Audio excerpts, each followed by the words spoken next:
Oh yeah. How are you doing? I hope it's a good day so far, or a good evening so far, or a good night so far, or a good whatever time it is where you are so far. I'm back with some interesting information, an interesting update I want to give you. Watch this next video coming up, and then I'll come back and tell you what it is all about. This is the Deadlock Doc, and Karibu Sana.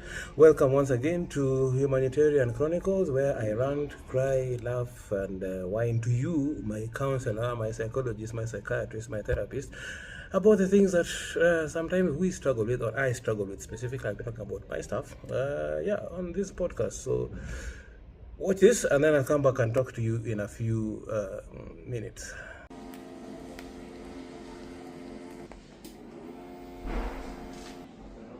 Could you?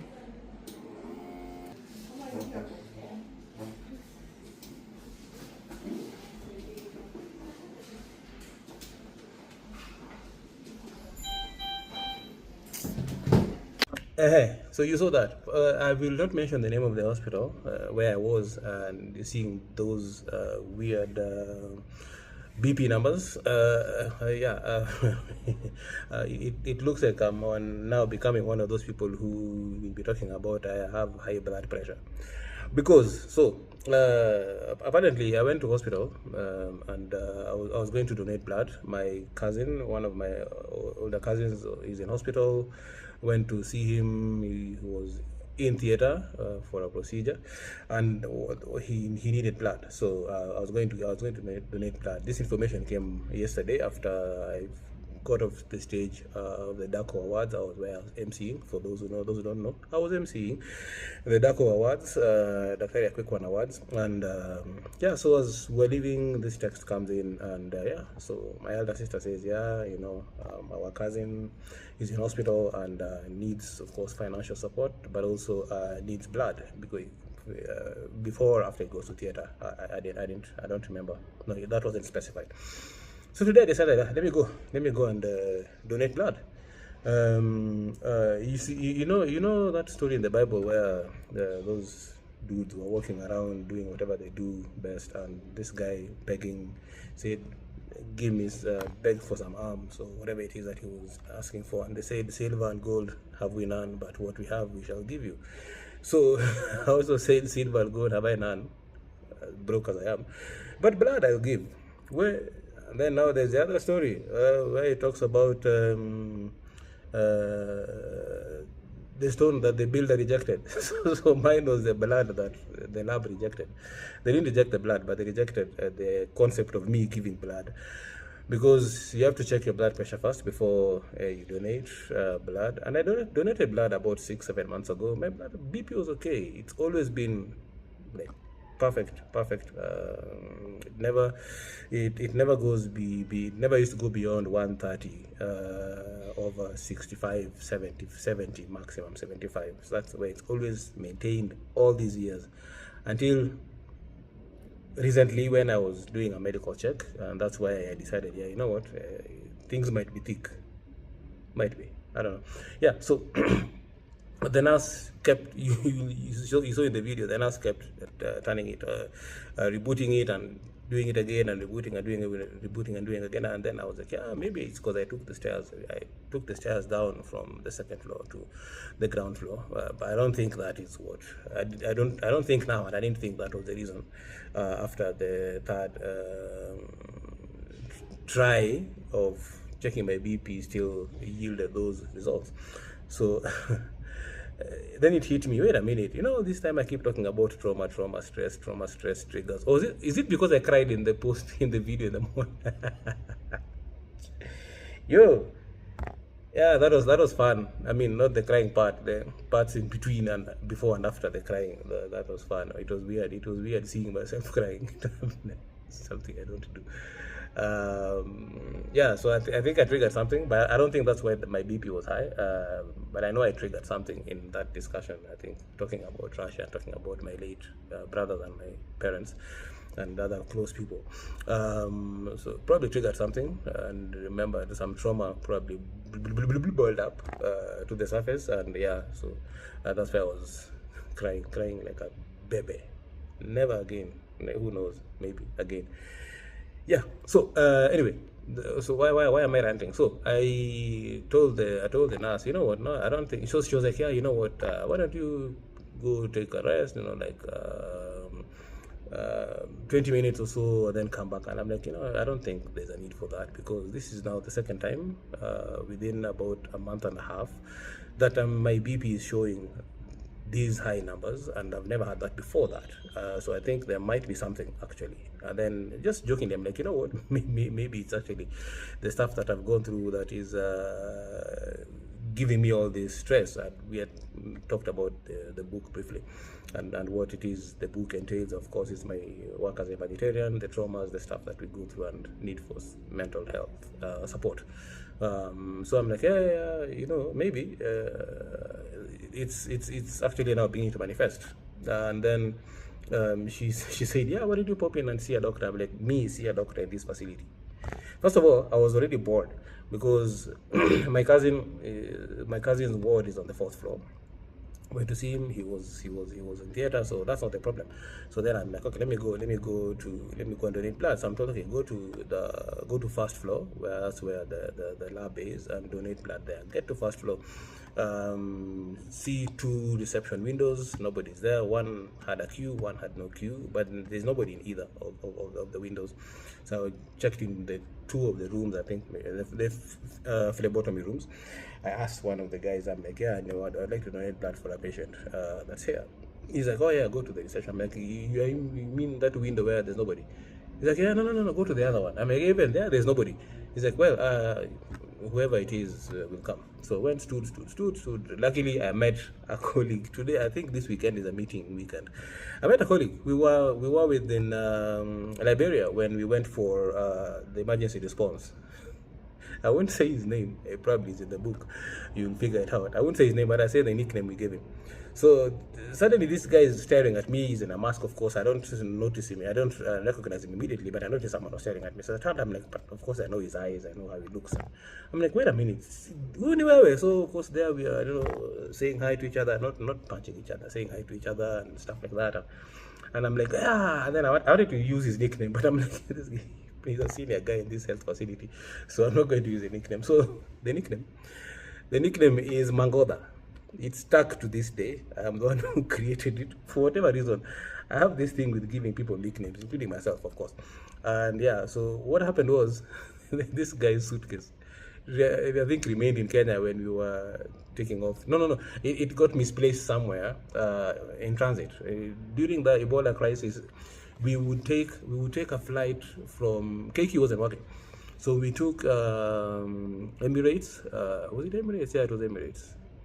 Emirates, yeah. We took Emirates from Nairobi to Dubai, and we had a long layover of, I think, I don't know, was it like 8 hours or something. Then we took the next flight, Emirates, another Emirates flight to Turkey. We were in Turkey for another 8 hours or so, 6 hours, and then Turkish Airlines now all the way to Liberia. So it was a long flight. So I think somewhere in between, his suitcase decided, you know what, me, but hey, this is a ball of yours, I'm not going. So he took off wherever, we don't know. But we got to Liberia, his suitcase was missing. So his suitcase with all his clothes were missing. This guy actually literally was borrowing every single item of clothing, including underwears. So that's when I decided, Mangoda. If you have to borrow Ngoda, of all things, you didn't even have an excess, you didn't have anything in your carry-on bag, any ulifika too, and you are having faith in the airlines that get your stuff. Anyway, 3 days later, his stuff followed him. So, but the name stuck. He became Mangoda from that time onwards. And I gave people all kinds of names, and unfortunately, we were with this crazy friend of mine who fermented milk in his room and made it yogurt. Just let it rot and grow mold, and then about 2 weeks later, he's like, oh yeah, now it's ready now. And then he went and picked off the top that had all kinds of things that you would not want to see growing anywhere. And drank it. He's like, yeah, it's nice. Do you want to taste? I'm like, bro, really? You taste whatever you have to taste by yourself. So anyway, he drank it and he actually enjoyed it. I met him 2 days ago and we were remembering that. And the guy was like, in fact, I've remembered this juice I've been fermenting here. Not intentionally, he bought and forgot it in his car. And then he pulls from the back of the seat a packet of juice, and he's like, hey, let's check it out. And he opens it, and the whiff hits you, and this thing it wasn't bad yet, but it was on the way to getting bad. Like it's fermenting. So pineapple juice. So he tasted it, like, not bad, not bad. I'm like, bring it. In fact, things are wrong with me. So I tasted it. I'm like, it's almost like becoming pineapple wine. So suddenly he decides to put it back. By the seeds, like, yeah, let it ripen a bit more, because it was a sunny day. It's a sunny day. Put it back there to let it, cook well, so that by evening it's wine. He doesn't drink alcohol, but yeah. So the idea was, yeah, let's ferment it. So back to hospital. Went to first floor. There's no one at the windows. So Mangoda comes. We talk, and then he's like, he takes me to one of the guys there. He's like, yeah, this guy needs to donate blood for a patient. Can you help him? This is a doctor. So the guy is like, yeah, let's go to that window. So the dude who is supposed to be at the window walks back slowly, no care in the world for anything. He's handing people documents. Some people are complaining they've been waiting for long, and he's unmoved completely. He's totally unmoved. Goes into the booth, sits there, sees the people ahead of me. I'm like, yeah, I need to donate blood for so and so in ward such and such. And then he's like, yeah, take this and fill. Go over there, fill it over there. Get there, the blue pen is not working, the red pen. So I fill it.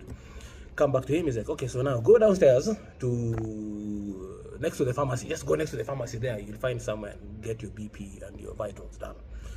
So I was really pissed off that I went to fourth floor. That wasn't the problem. We were told go to first floor and donate the blood. The guy at fourth floor is not there.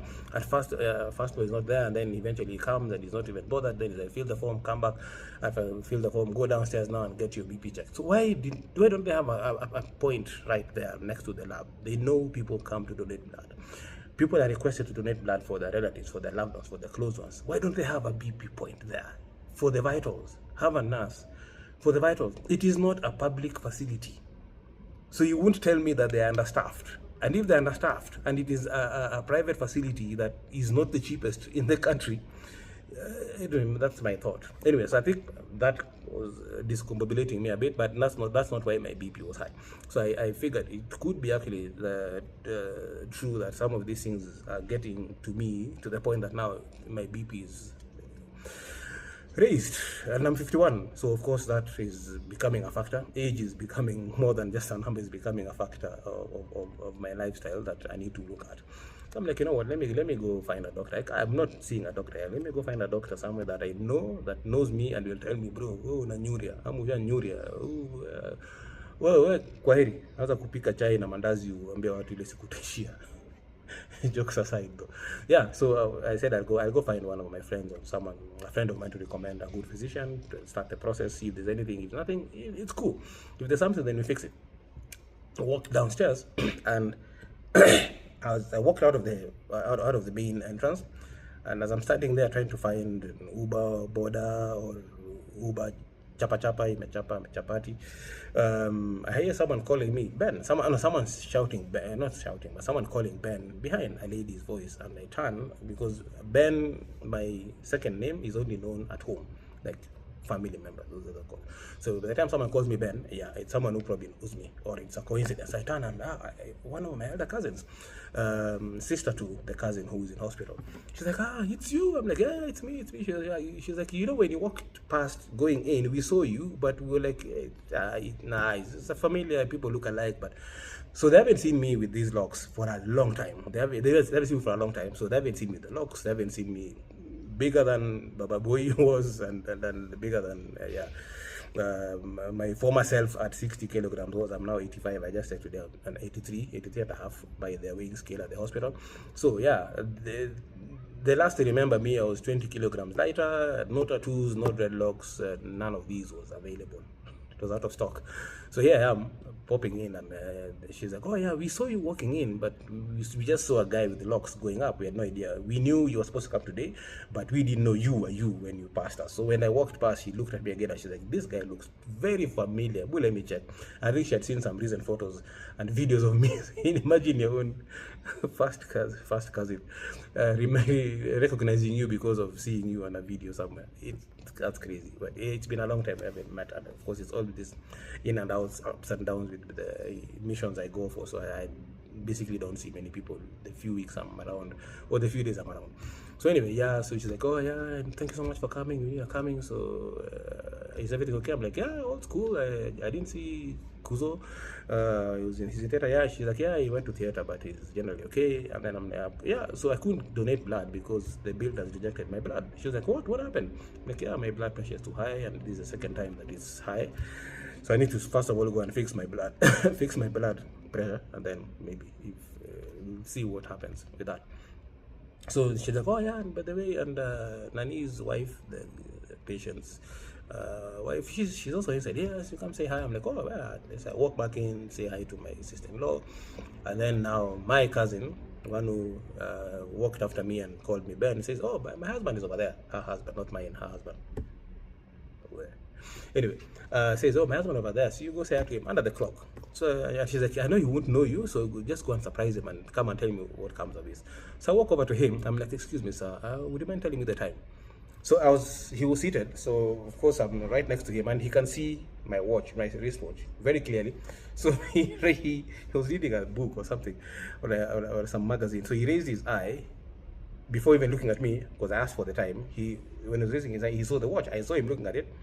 Then I could see the wheels in his head turning, probably saying very many bad things to me. And then he sighed, like, then went into his pocket to get his phone. And then I'm like, hey, bro, it's me, Ben Wasambla. He was like, it's you. What is it? So he got up, we hugged. I'm like, yeah, I have a wristwatch and there's a clock right behind you. So I just came to surprise you. Your wife told me to come and surprise you. So surprise. Yeah, so I didn't want to know the word. But for me, the funny part was how he lifted his eyes, saw my wristwatch, and I'm asking for time. And then I actually like touched it, so the screen lit up, so you could see that I have the time. And then there's a clock right behind, huge clock, and it was hilarious. Anyway, so we chatted and we began talking about, where have you been? I'm like, yeah, I just came from the Gaza mission. I just came 7 months ago, but I've been jobless for 7 months. Where? So kama kuna job uniite tafadhali, please. Hata kama ni MC. I'm an MC, by the way. You'll see those videos on the DACO website, and probably some videos on my social media platforms. The DACO Awards from Jana, when I was the host. I was the MC. Was one of the MCs with Dr. Liz, who was my co-host or my co-MC. Yeah. So we talk about that. I'm like, yeah, I just came from Gaza and blah blah blah, and then it's like, yo, that is why your beards are turning white, all that stress. Then it hit me, wait a minute, by the way, it could be because I am whiter than he is, and he's probably like 20-30 years older than me. Okay, not 30, 20 maybe older than me. But this is whiter than his, like way whiter than his, and I have more, probably a bit more. Okay, here is less, but this is like Kabisa. He's like, yeah, that's why you're white, you're silver, or whatever color this is, because of all the strain you're going through.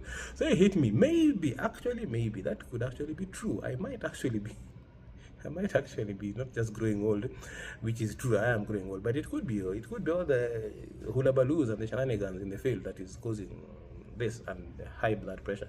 So I'll let you know, maybe not, when I go see a doctor on Monday, Tuesday, or next week, hear what they have to say about my blood pressure and why it is pressuring itself and now pressuring me.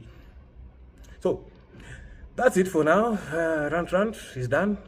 See you in the next podcast, the next post. So you'll be listening to more of my keleles and more of my shenanigans and more of my whining about my suffering or whatever it is. There's another update that happened. Something happened, I think, yesterday or early this morning that could have been part of the triggers. Maybe that's why my BP is. I don't know. That's connected, not connected. Who knows? We will never talk about this one now. You see how me in my therapy, we are talking and I'm not talking. So there are things that you will never hear, but then there are others you'll hear.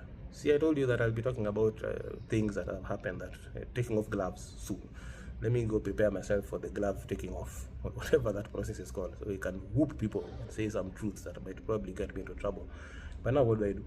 See, we are discussing. See me, I'm venting to you, and you are my ventees, and I'm the venter. That one. Thank you very much. It's been me, the Dreadlock Doc, the Dreadlock Doctor, Dr. David Osambla. Humanitarian Chronicles continue. Please subscribe, like, share. What else do you do with YouTube? or social media. Those ones, subscribe. The good things that you're supposed to do so that people get to know. Let the algorithm find us. Let the algorithm like show us to people. Yeah. So help me get this word out. I'm happy. I'd like to talk more about the experiences that I have had and those of others, and then hopefully sometime we'll get people to come on the podcast and have interviews with them and discuss more experiences and get to hear more from other people. I'm barely important in this field. There are people who've done years and have done years in crazy places and have gone to crazy places and have crazy stories. I will be telling you some of those, but I will hopefully be able to sit with some people and give you those stories from their own mouths. Thank you very much. Have a wonderful, wonderful time after this, and see you in the next one. Adios.